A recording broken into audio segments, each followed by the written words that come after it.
এইবার WWE management officially confirm করে দিলেন ব্রক লেসনার রিটার্ন করতে যে রোমান রেন্সকে ধোকা দিতে পারেন পল হেইম্যান এবং পল হেইম্যান যুক্ত হতে পারেন।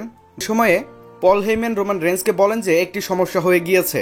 রোমান রেন্স বলেন কিসের সমস্যা? সমস্যা তো শুধু একটাই, সেটা হচ্ছে ফিন করলো এবং তিনি কল করে বললেন যে তিনি next week Friday night SmackDown অর্থাৎ 10 সেপ্টেম্বরের ছিল, সেইটা বোঝাই যাচ্ছে। শুধু এই নয়, রোমান রেন্সের সাথে ব্রক লেসনারের যে পাঙ্গা হবে এই বিষয়টি ক্লিয়ার ফুটে উঠেছে এজন্যই কেননা রোমান রেন্স বলে দিয়েছেন, দেখো ব্রক লেসনারের সাথে এই সমস্যাটি তোমার, আমার নয়। সে যদি আমার সামনে আসে তাকে আমি একেবারে স্ম্যাশ করে দিব। অর্থাৎ ব্রক লেসনার পল হেইম্যানের সাথে যা ইচ্ছে তাই করতে পারে, তবে রোমান রেন্সের সামনে গেলেই রোমান রেন্স তাকে একেবারে ধ্বংস করে দিবেন। এই বিষয়টি জানিয়েছেন রোমান রেন্স। তো আজকের ফ্রাইডে নাইট স্ম্যাকডাউনের সমস্ত বিষয়গুলো দ্বারা আমরা কি বুঝলাম? পল হেইম্যান রোমান রেন্সের সঙ্গে রয়েছেন ঠিকই, তবে তিনি ব্রক লেসনারকে এতটাই ভালোবাসেন তার ফোনের কলের রিংটং হিসেবে ব্রক লেসনারের থিম সং রেখেছেন, ব্রক লেসনারের সাথে কথা বলছেন। ব্রক লেসনার তাকে যেহেতু কল করেছেন এজন্য তিনি বিব্রত হয়ে গিয়েছেন। এমনকি তিনি গত সপ্তাহে রোমান রেন্সকে কথা দিয়েছিলেন তিনি রোমান রেন্সকে ছেড়ে যাবেন না।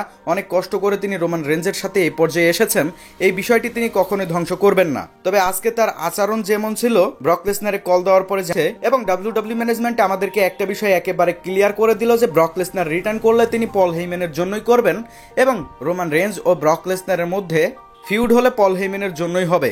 আর পল হেইম্যানের জন্যই কিন্তু রোমান রেন্সের সামনে যাবে ব্রক লেসনার।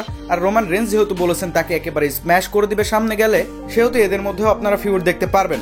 তবে উল্লেখযোগ্য বিষয় হচ্ছে ডাব্লিউডাব্লিউই ম্যানেজমেন্ট যেমন স্টোরি লাইন দেখাচ্ছেন এমন স্টোরি লাইনে কিন্তু রোমান রেন্স এবং পল হেইম্যানের মধ্যে ভাঙনও দেখাতে পারেন। পল হেইম্যান হয়তোবা হঠাৎই ধোকা দিয়ে দিবেন রোমান রেন্সকে এবং তিনি ব্রক লেসনারের সাপোর্টে চলে যাবেন।